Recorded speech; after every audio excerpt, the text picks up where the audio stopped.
अस्सलाम वालेकुम। ये मेरा कोल का लास्ट लेक्चर है और इसमें हम जो कैशे डिज़ाइन टर्म्स हैं उनका थोड़ा सा रिकैप करेंगे, फिर एक इम्पोर्टेंट प्रैक्टिस प्रॉब्लम करेंगे। और वो प्रैक्टिस प्रॉब्लम आप देख सकते हैं यहाँ पर हमारे पास डायरेक्ट मैप कैशे है, डिफरेंट एड्रेसेस लिखे हुए हैं और जो एड्रेस की वैल्यू है डाटा की भी वही वैल्यू है और नीचे हमारे पास कैशे का एक डिज़ाइन बना हुआ है। इसमें टैग बिट्स हैं, ये सेट बिट्स हैं, ये डाटा बिट्स हैं, वैलिड बिट्स हैं। आपको हिट रेट और मिस रेट बताना होगा और कैपेसिटी इन बाइट्स लिखनी होगी। तो ये प्रॉब्लम हम करते हैं after revision of these terms. तो सबसे पहले हम देखते हैं कि वैलिड बिट क्या होती है और ये हमेशा आपने जब भी कैशे की जो भी टाइप गिवन हो, डायरेक्ट मैप कैशे है या वो एन वे एसोसिएटिव है या फुली एसोसिएटिव है, आपने वैलिड बिट को लाजमी इंक्लूड करना होता है जब भी कैशे डिजाइन आएगी, जब भी आपको कैशे को बनाना होगा। ये सिंगल बिट होती है, ये 0 होती है अगर आपकी कैशे की लाइन एम्प्टी है और इसकी वैल्यू 1 होती है जब आपका ब्लॉक मैप हो जाता है from main memory on to cache. उसके बाद ऑफसेट बिट्स होती हैं और ऑफसेट बिट्स कहां से आती हैं? ब्लॉक साइज से आती हैं, जिसको हम लोअर केस में बी से डिनोट करते होते हैं। ब्लॉक साइज ये बताता है कि एक ब्लॉक में कितनी बाइट्स होंगी। अगर आपके पास हर ब्लॉक में सिंगल बाइट है तो आपको पता है जो 1 का हम log 2 लेते हैं तो आंसर क्या आ जाता है? 0 आ जाता है। तो जब आपके पास एक ही बाइट हो डाटा की तो फिर हमें इसका मतलब है ऑफसेट बिट की जरूरत नहीं पड़ती। उस केस में आप ऑफसेट बिट नहीं बनाएंगे। अगर आपके पास 2 बाइट्स हैं एक ब्लॉक के अंदर, फिर आंसर 1 आ जाएगा, 4 है तो 2 आ जाएगा, 8 है तो 3 आ जाएगा एंड सो ऑन। उसके बाद नेक्स्ट हमें सेट बिट्स चाहिए होती हैं। सेट बिट्स क्या होती हैं कि अगर डायरेक्ट मैप कैशे अगर आपके पास है तो जितनी लाइंस होती हैं कैशे लाइंस, उतने ही आपके पास सेट्स होते हैं। ये हम कहां से फाइंड करते हैं? इसका फार्मूला होता है capital S is equal to total number of blocks और cache line divided by degree of associativity. तो जब हम डायरेक्ट मैप की बात करते हैं तब हमारे पास n इज इक्वल टू 1 होता है। तो इसका मतलब है जितने ब्लॉक्स कैशे के हैं उतने ही सेट्स हैं। लेकिन जब हम 2 वे सेट एसोसिएटिव की बात करते हैं तो तब हम सेट कैसे निकालेंगे? Total number of blocks. For example जो प्रॉब्लम अभी हम करेंगे इसमें आप देखें टोटल कितने ब्लॉक्स हैं, क्योंकि 3 बिट्स हैं सेट बिट्स तो टोटल 8 ब्लॉक्स हैं। तो हम क्या करेंगे? 8 को डिवाइड कर देंगे 2 के साथ। अगर 2 वे सेट एसोसिएटिव है तो हमारे पास 4 सेट्स आ जाएंगे और हर सेट में कितनी कैशे लाइंस होंगी? 2। तो कैपिटल एन आपको शो करता है कि हर सेट में कितनी कैशे लाइंस या कितने कैशे ब्लॉक्स होंगे। तो अगर फुली एसोसिएटिव की बात की जाए तो उसमें तो होता ही एक सेट हमारे पास है, उसमें सिर्फ एक सेट होता है और उसमें मल्टीपल लाइंस होती हैं। 4 लाइंस हो सकती हैं, 2 हो सकती हैं, 8 हो सकती हैं एंड सो ऑन। तो उसमें भी हमें सेट बिट बिल्कुल भी नहीं चाहिए, बिकॉज log 2 ऑफ एस जब आप करते हैं तो क्योंकि एक ही सेट है तो उसमें भी आंसर क्या जाता है? 0। तो सेट बिट उसमें भी नहीं चाहिए होती। नेक्स्ट आपके पास है टैग बिट्स। ये बहुत क्रूशियल रोल प्ले करती हैं। टैग बिट्स कैसे निकालते हैं कि जो टोटल एड्रेस बिट्स होती हैं उसमें से सेट बिट्स को भी माइनस कर दें, ऑफसेट बिट्स को भी माइनस कर दें, जो पीछे बिट्स रह जाएंगी वो आपकी टैग बिट्स हो जाएंगी।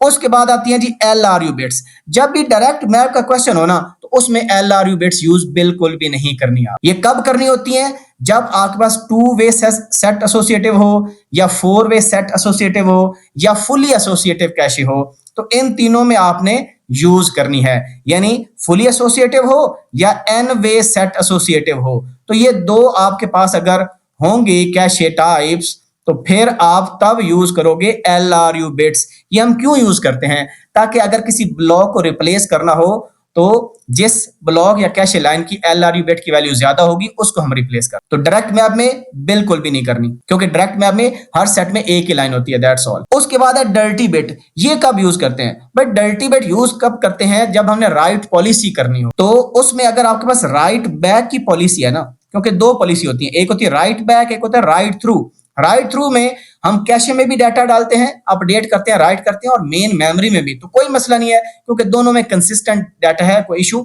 नहीं आएगा।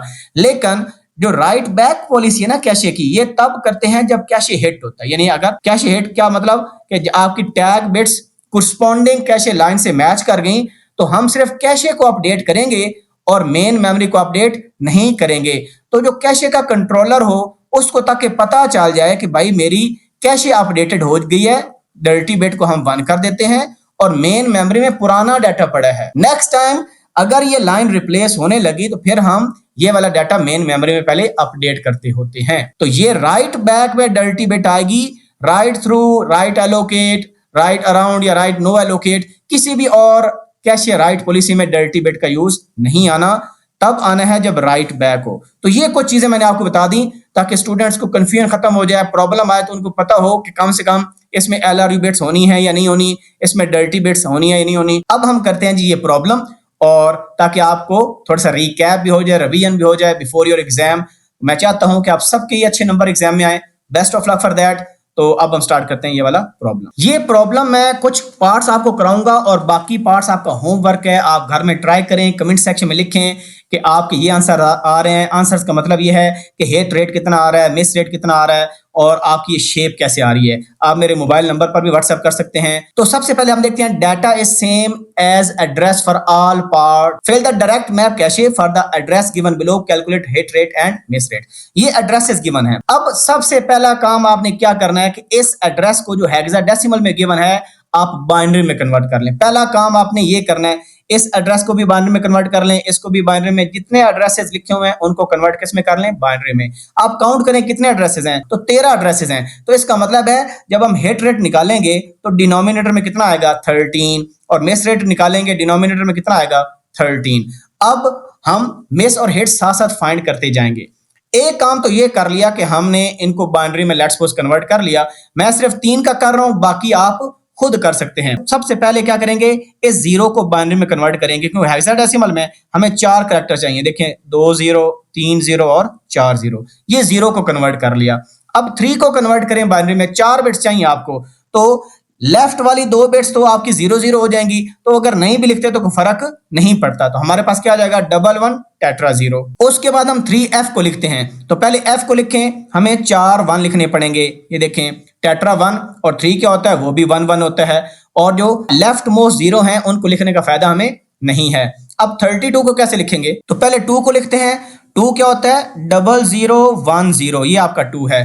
और ये 3 है, अगेन यहां पर 1 1 आ जाएगा, हम ये वाली 0 नहीं लिखेंगे। इसी तरह आप बाकी फिल भी कर सकते हैं। मैं लास्ट वाले का 33 का भी कर देता हूं ताकि आपको मुश्किल ना हो। तो ये क्या लिखेंगे, 0 0 1 1, और ये 3 है तो सिंपल आप यहां पर क्या लिख दें, 1 1 लिख दें। तो इसका मतलब है कि एड्रेस बिट्स कितनी बन गई, आपके पास 6 एड्रेस बिट्स बन गई। आप इनको 8 भी कर सकते हो, लेकिन हर दफा आपके पास ये जो 2 zeros आएंगी वो सब में कांस्टेंट है, इस वजह से लिखने का फायदा नहीं है।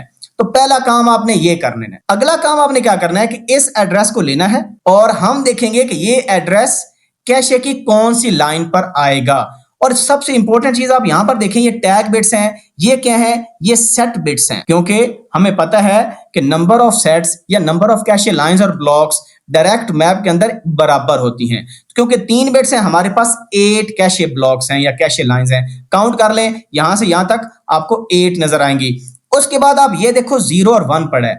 0 1 क्या शो कर रहा है, ये आपकी ऑफसेट बिट को शो कर रहा है कि आपके ब्लॉक के अंदर 2 बाइट्स हैं। ये आपकी पहली बाइट हो जाएगी फर्स्ट बाइट, और ये आपकी हो जाएगी सेकंड बाइट। और ये वैलिड बिट है, क्योंकि अभी तक कोई ब्लॉक नहीं है, तो ये सारी बिट्स जो वैलिड होगी हमारे पास क्या होगा, 0 होगा। तो बाय डिफॉल्ट जब आपके पास जब तक कोई ब्लॉक कैशे में नहीं होता, वैलिड बिट हमारी 0 होती है। तो पता चल गया, ये आपकी ऑफसेट बिट्स हैं, ये आपकी सेट बिट्स हैं, और ये टैग बिट्स हैं।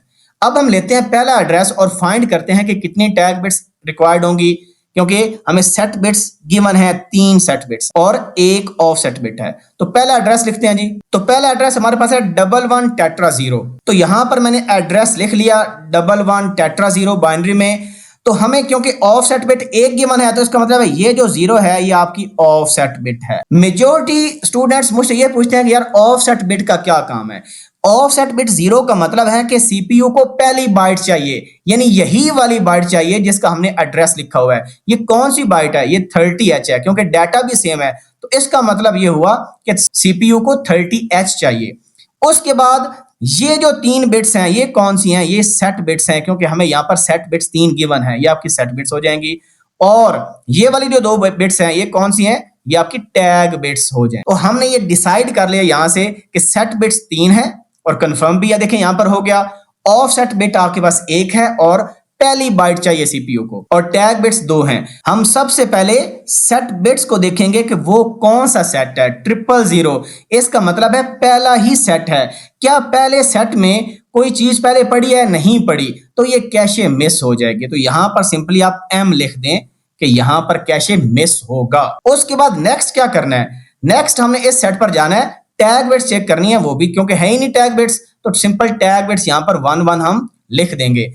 उसके बाद क्या करेंगे, अब हमने डाटा को लिखना है, तो 0 डाटा चाहिए सीपीयू को, तो 0 डाटा पर क्या आएगा, 30H आएगा। ये पहली बाइट है, तो दूसरी बाइट कॉमन सेंस देखिए क्या होगी, 31H होगी, क्योंकि जब भी डाटा लोड होता है तो वो आपका क्या होता है, कंटिग्यूअस डाटा होता है, यानी पहली बाइट है उसके बाद अगली बाइट उठाई जाएगी। ये हमने ब्लॉक लोड कर लिया 30H 31H, और लास्ट काम क्या करना है, इस वैलिड बिट को हमने 1 कर देना है।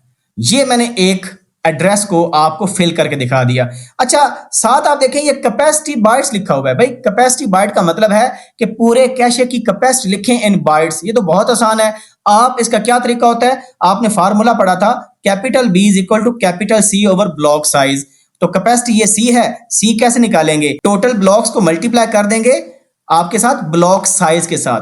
हमारे पास कितने ब्लॉक्स हैं, 8 ब्लॉक्स हैं, और एक ब्लॉक के अंदर 2 बाइट्स हैं, तो 8 को 2 से मल्टीप्लाई कर दें, आंसर कितना आ जाएगा, 16 बाइट्स। तो सिंपली यहां पर क्या लिख दें, 16 बाइट्स। अब यहां से भी काउंट कर सकते हो, ये देखें हर कैशे लाइन में 2 बाइट्स हैं, तो यहां पर भी 2, यहां पर भी 2, तो 2 को 8 से मल्टीप्लाई करेंगे, 16 बाइट्स आ जाए। अब हम क्या करते हैं, अब जो नेक्स्ट एड्रेस है इसको चेक करते हैं कि ये कहां पर जाए। तो नेक्स्ट एड्रेस हमारे पास 6 1s है, तो ये हम लिख लेते हैं 6 1s। हमें पता है कि एक ऑफसेट बिट है, ये आपकी ऑफसेट बिट हो जाएगी, और हमारे पास 3 सेट बिट्स हैं, ये सेट बिट्स हो जाएंगी, और ये 2 क्या आ जाएंगी, टैग बिट्स। अब हम सबसे पहले सेट बिट्स को देखेंगे कि कौन सा कैशे लाइन है। ये देखें ये वाली कैशे लाइन है, तो इधर आएंगे, इधर आके क्योंकि टैग बिट्स है नहीं तो टैग बिट्स डाल देंगे, और ये कैशे मिस का केस है, तो यहां पर सिंपली लिख देंगे मिस, 2 मिस आपकी हो गई।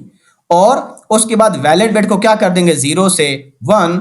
अब हमने डाटा लोड करना है। अब देखें ये 1 बता रही है ऑफसेट बिट कि ये दूसरी बाइट है इस ब्लॉक की, तो इस ब्लॉक की दूसरी बाइट का मतलब ये कौन सा एड्रेस था, ये 3F एड्रेस था। यानी अगर दूसरी बाइट है तो आप 3F को यहां पर लिख दें, तो इसकी पिछली बाइट कौन सी होगी, 3E। देखिए बिल्कुल ऑर्डर में, ये 3E है, एक ऐड करें 3F। तो यहां पर स्टूडेंट कंफ्यूज होते हैं कि भाई ऑफसेट बिट का क्या मतलब है। 1 का मतलब दूसरी बाइट है उस डाटा की, और उससे पिछली निकालें पहली बाइट जो कि 0 जब बिट होगी वो वाली होगी, तो 3E बनता है। तो इस तरह ऑर्डर में आप ऑफसेट बिट का यूज करते हो। सीपीयू को सिर्फ ये वाली बाइट चाहिए। तो ये हमने कैशे लाइन फिल कर ली। अब एक और कर देता हूं आपके आसानी के लिए, 32H वाला केस। अब यहां पर लिखते हैं 32H, और 32H की क्या बाइनरी हमने निकाली थी, 0010 और ये 11। तो इसमें देखें ऑफसेट बिट 0 है, और हमारे पास कैशे लाइन कौन सी है, 001, और टैग बिट्स हैं 11। तो हम इस कैशे लाइन में जाएंगे 001 में। तो 001 देखें कौन सी है, ये वाली है। यहां पर टैग बिट्स डाल देंगे, वैलिड बिट को 1 कर देंगे, और ये कैशे मिस है क्योंकि टैग बिट्स थी नहीं। और अब हम आते हैं ऑफसेट बिट की तरफ। ऑफसेट बिट 0 का मतलब है कि फर्स्ट बाइट, यानी ये वाली आपकी फर्स्ट बाइट होगी। इसी को डाल देंगे यहां पर 32H, और यहां पर क्या आ जाएगा, 33H। तो इस तरह आपने डाटा लोड करना है। 0 का मतलब है कि वही बाइट चाहिए सीपीयू की, और ये कैशे कौन सा केस है जी, कैशे मिस का केस है। अब हम एक लास्ट केस कर लेते हैं कैशे हिट वाला, और बाकी फिर आप खुद ही कंप्लीट कर लें। अब हम जी ये वाला केस कर लेते हैं 31H वाला। तो 31 की बाइनरी वैल्यू क्या होगी, 1 की होगी 0001, और 3 की क्या होगी 11, यानी 110001। तो हम इसको यहां पर लिख लेते हैं 110001। ये आपकी कौन सी जी बिट है, ऑफसेट बिट 1 का मतलब है। अभी देखें ये हमने किसको लिखा, हमने लिखा 31H को, तो यहां पर लिख लें 31H। इस ऑफसेट बिट 1 का मतलब है कि ये 31H आपकी दूसरी बाइट है, इसका ये मतलब हो गया। तो ये देखें 000 आपकी कौन सी सेट बिट्स हैं, हम 000 में जाएंगे जहां सेट बिट्स 000 ये वाली है। यहां पर देखें वो डाटा पहले के पड़ा है 31H, और ये कौन सी बाइट है, ये दूसरी बाइट है। आप सेकंड बाइट में जाएं जहां पर ऑफसेट बिट की वैल्यू 1 है, तो देखें उसमें 31H पहले से मौजूद है। टैग बिट्स मैच कर रही हैं, यस टैग बिट्स भी मैच कर रही हैं 11। तो इसका मतलब है ये कैशे हिट का केस हो गया। तो यहां पर हम क्या लिख देंगे, एच लिख देंगे। तो इस तरह पूरा टेबल फिल करें और एंड पर देखें कि आउट ऑफ 13 कितने कैशे हिट्स होती हैं, कितनी कैशेस मिसेज होती हैं। जो भी आपकी वैल्यू होती है वो मुझे बताएं और इसको फिल करें और इससे आपका कंसेप्ट क्लियर होगा। I hope you understand this problem very well. Now best of luck for exam. कोई क्वेश्चन हो please ask in the comment section. इस वीडियो को शेयर करें, लाइक करें, सब्सक्राइब करें। अल्लाह आपका हामी और नासिर हो। अस्सलाम वालेकुम रहमतुल्लाह।